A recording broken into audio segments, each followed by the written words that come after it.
Hello everyone. Today I will introduce the wiring and coding of the residual current transformer.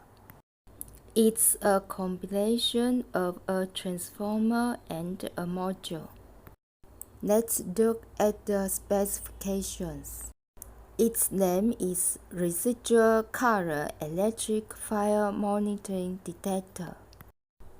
The alarm current setting range is 50 to 1000 mA.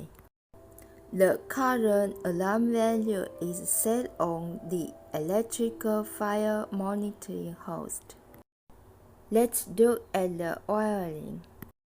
This is incoming side P1. This is the outlet P2. When threading, all live and neutral wires of 3AOV or 220V should pass through this threading hole. This is wrong way to thread. It will report fire alarm or fault. We'll code it. Take this cover off. There's terminal Z1 and Z2. These terminals are used for coding or connecting to alarm panel. Connect the encoder to these two terminals.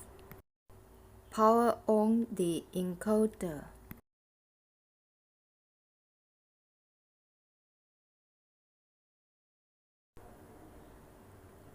Press the read code button.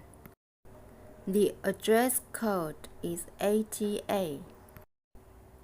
The code reading and writing mode of the residual current transformer is the same as that of the smoke detector.